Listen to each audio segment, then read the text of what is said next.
Hello sir, welcome back. And बात करेंगे देखिए बजाज ऑटो शेयर के बारे में। बजाज ऑटो का मैंने एक वीडियो आपको बना के दी जिसमें मैंने आपको बताया कि ये लेवल इस महीने की रेंज है, लेकिन आज की ट्रेडिंग सेशन में तो वैसा नहीं हुआ। वहां से स्टॉक अच्छा खासा टूट गया नीचे की तरफ। क्यों? चलिए ऑप्शन चेन पर समझेंगे। ऑप्शन चेन पर हमने क्या देखा था कि 9000 पर ही हमारा सपोर्ट और 9000 पर ही हमारा रेजिस्टेंस क्रिएटेड है। यही चीज हमने यहाँ डिस्कस किया। और आज की ट्रेडिंग सेशन में क्या हुआ, जो सपोर्ट मेरा 9000 पे था वो उठ करके ऊपर इंटरेस्ट के कारण चला गया कहाँ पर, 8800 पर।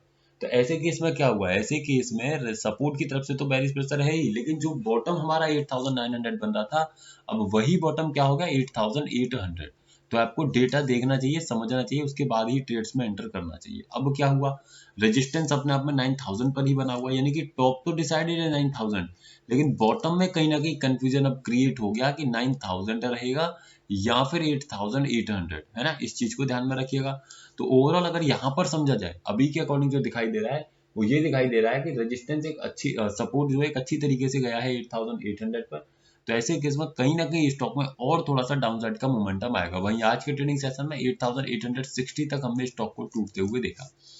अब यहाँ पर देखिएगा जो 8800 का लेवल है, बल्कि स्टॉक इससे भी नीचे आपको अगर टूटते हुए दिख जाए तो इसमें परेशान होने की जरूरत नहीं है, है ना। अगर रेजिस्टेंस का बेरिश प्रेशर लगा तो ऐसे केस में स्टॉक और नीचे टूटेगा लगभग 8700। बट ये तभी संभव है जब रेजिस्टेंस की तरफ से बेरिश प्रेशर लगे और सपोर्ट में भी ज्यादा स्ट्रॉन्गनेस ना हो।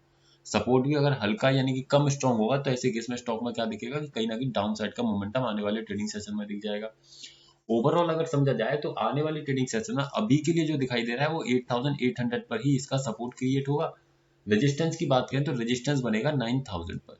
तो ऐसे केस में स्टॉक की रेंज क्या हुई, 8800 से 9000 की। अब इनके लेवल्स को अगर मैं आपको बताने की कोशिश करूं तो सपोर्ट जो मेरा 8800 पर है, इसका जो लेवल लगभग निकल करके आएगा वो क्या निकलेगा, 8785-83 के आसपास, है ना। यानी कि अगर इस लेवल पर आपको मिले तो डेफिनेटली आप वहां से बाय कीजिए, जो स्टॉक आपको ऊपर की तरफ लेकर के चलाएगा। तो आई होप आप इस चीज को समझे होंगे। सर वीडियो सिर्फ एजुकेशनल पर्पज है, किसी भी तरीके की बाइंग सेलिंग होल्डिंग की सलाह आपको नहीं दी जा रही है। अगर आप हमारे व्हाट्सएप चैनल पर ज्वाइन होना चाहते हैं जहां आपको स्टॉक्स के लेवल्स इंट्राडे में स्विंग निफ्टी के लेवल्स प्रोवाइड करने की कोशिश की जाती है, तो कर सकते हैं, जिसका लिंक आपको नीचे डिस्क्रिप्शन में मिल जाएगा। Thank you so much.